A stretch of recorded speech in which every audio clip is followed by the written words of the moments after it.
Okay, so this is my review on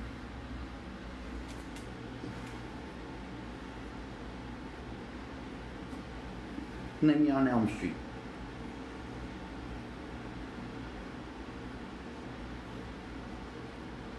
So the movie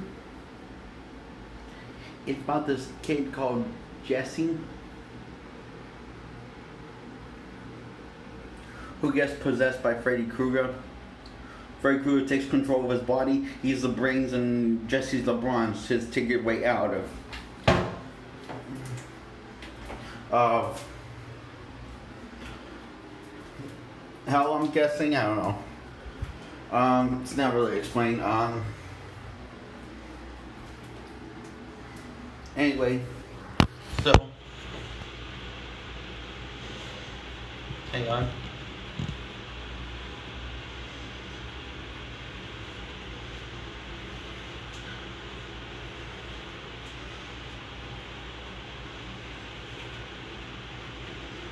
So yeah,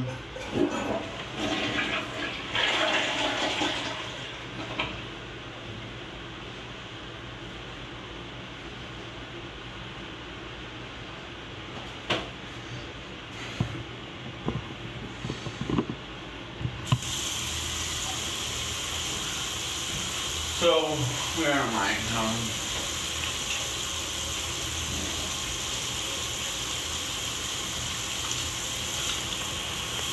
So anyway, it's all part of Freddy Krueger's diabolical plan to get back and slaughtering children.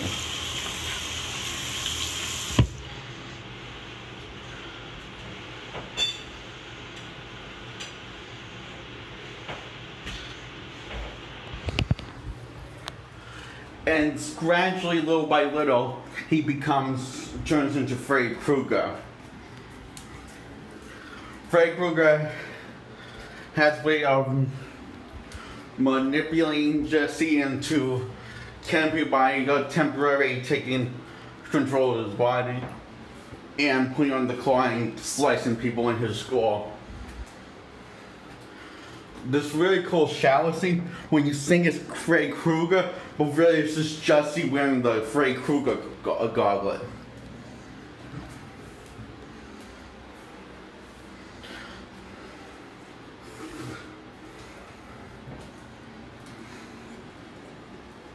So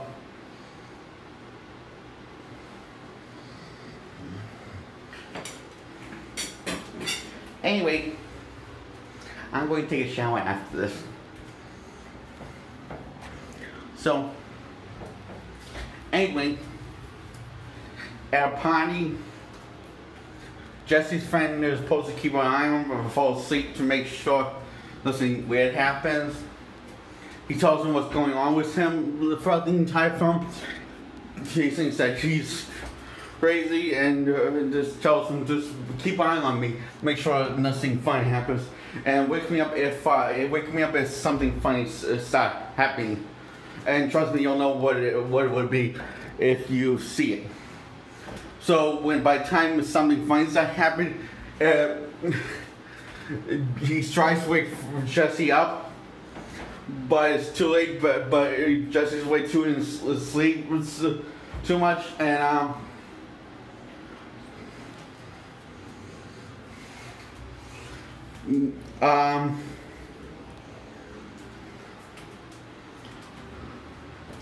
so what happened was, well, his skin slowly starts to come off.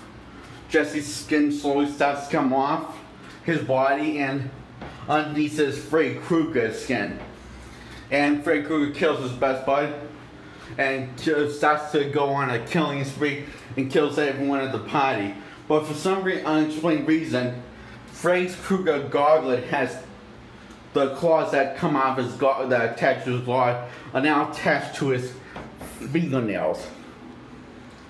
Are now attached to his hand where his fingernail should be. And Freddy Krueger says, you are all my children now, as he goes to kill everyone. And Freddy stops when he sees Jesse's girlfriend. He looks at her like Jesse would look at her. So Jesse's still in it, but he's been imprisoned by Freddy Krueger. And I guess somehow, not really explained. So she goes to get Jesse out, and he says, Jesse's dead, and he says, "You'll die with us then if you want Jesse."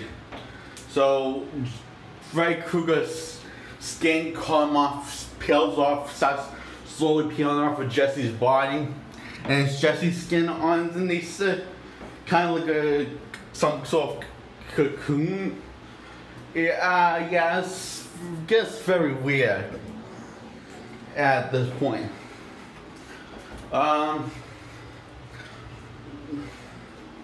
So anyway, supposedly they live happily ever after until Jesse's bus drives into Freddy's world. And Freddy gets Jesse and his friends and ready to kill all of them.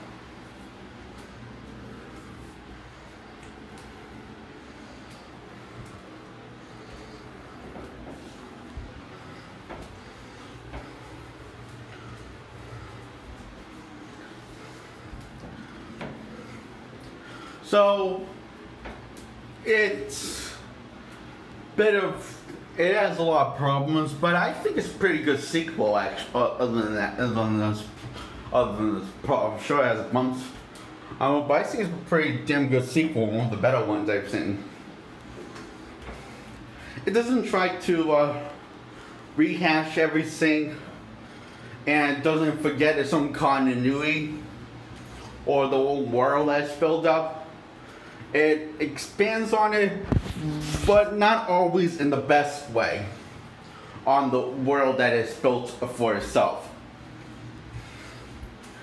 Sometimes it's in the best way possible, sometimes in the worst way possible, and they did a good job hiding the wiring when the fires went on for Freddy Krueger. They didn't do that good job hiding the wiring with the water fire hose. And with this little hose, you can see it in the movie that there's some sort of fire thing, hose, wire that the fire comes out and you can see it. It's really not that, it doesn't take that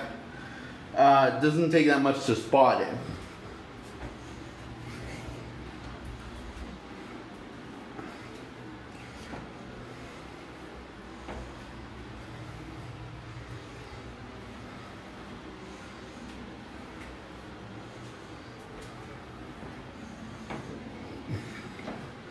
So yeah, that's my review on Nightmare on Elm Street 2.